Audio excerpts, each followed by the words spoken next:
News top 9 brought you by Kesari मरहम एवं तैलम, वर्षों से दर्द पे सबसे ज्यादा असरदार। And Prayag PTMT bath fittings and accessories, quality बेमिसाल, लिख के ले लो। चंदौली में गैंगस्टर कन्हैया यादव के घर पुलिस की रेड के दौरान उसकी बेटी की मौत हो गई। इस दौरान लोगों ने जमकर हंगामा काटा। घटना के बाद थानाध्यक्ष सहित 2 पुलिसकर्मी निलंबित कर दिए गए। बेटी की मौत के बाद ग्रामीणों ने पुलिस पर हमला कर दिया, जिसमें 2 पुलिसकर्मी घायल हो गए। इसके बाद परिजनों की तहरीर पर सैयद राजा थानाध्यक्ष को निलंबित किया गया। मामले में चंदौली के एसपी अंकुर अग्रवाल ने बताया कि पोस्टमार्टम रिपोर्ट के मुताबिक लड़की के शरीर पर गंभीर चोट नहीं है।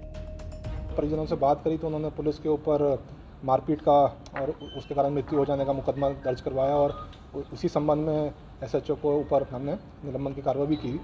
इसके पश्चात जब बॉडी को हमने पोस्टमार्टम के लिए भेजा, उसका पैनल से हमने पोस्टमार्टम करवाया है, उसकी पूरी वीडियोग्राफी हुई है, उसमें कुछ चीज़ें सामने आई हैं। उसी के लिए आज हमने प्रेस ब्रीफिंग मेरे और डीएम साहब द्वारा रखी गई थी और उसमें जो चीज़ सामने आई है वो मैं एक बार आपको सभी को बता देता हूँ। उसमें एक गले के पास एक खरोच आई है और जो बाएं जबड़ा है उसके नीचे 0.5 सेंटीमीटर की एक छोटी सी मामूली सी चोट है।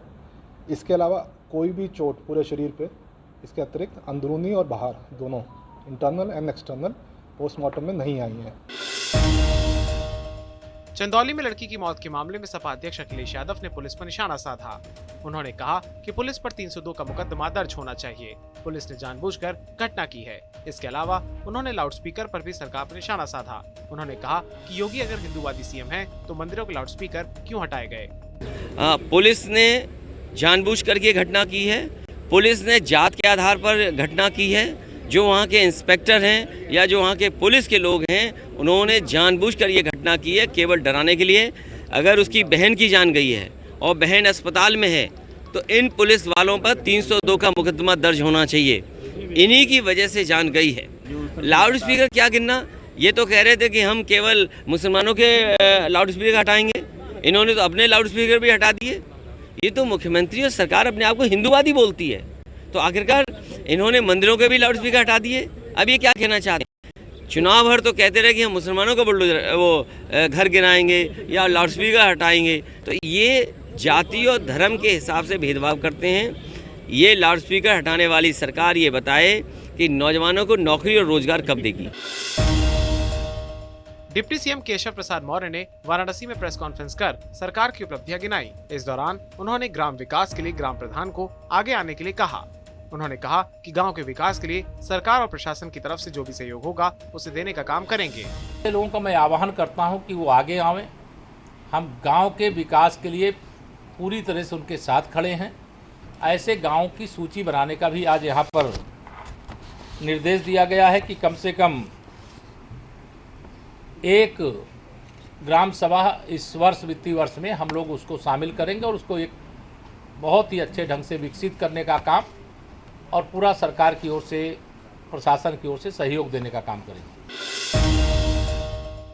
सहारनपुर में बीएसपी के पूर्व एमएलसी हाजी इकबाल की 21 करोड़ रुपए की संपत्ति कुर्क कर दी गई। हाजी इकबाल की 50 बेनामी संपत्तियों को जब्त किया गया।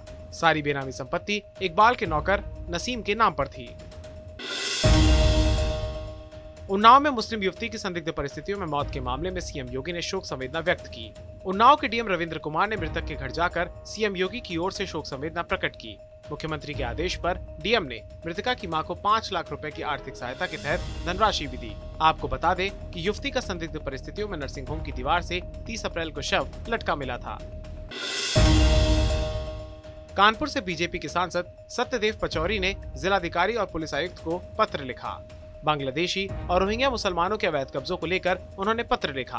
अवैध रूप से रह रहे गैर भारतीय नागरिकों को कानून व्यवस्था के लिए खतरा बताया। साथ ही बांग्लादेशी और रोहिंग्या मुसलमानों के सरकारी जमीन पर किए गए कब्जे को हटवाने के लिए भी कहा। आबकारी मंत्री नितिन अग्रवाल ने जालौन के मेडिकल कॉलेज का दौरा किया।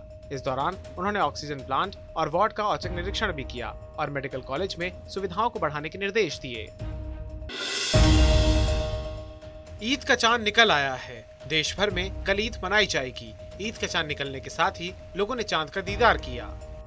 जा रहे हैं तो सब लोग मिल करके एडमिनिस्ट्रेशन के साथ, पुलिस कमिश्नरेट के साथ एक अच्छे माहौल में इंशाअल्लाह मुल्क के कवानीन को मद्देनजर रखते हुए और शरीयत के मशक को मलहूज रखते हुए ईद उल फितर पूरे जोश और खरोश और अच्छे माहौल में इंशाअल्लाह मनाई जाएगी।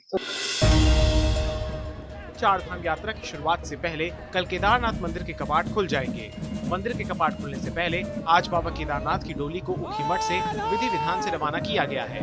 इस डोली के साथ भक्त सोमवार रात गुप्तकाशी में विश्राम करेंगे। इसके बाद कल डोली केदारनाथ मंदिर पहुंचेगी, जहां मंदिर के कपाट भक्तों के लिए खोल दिए जाएंगे।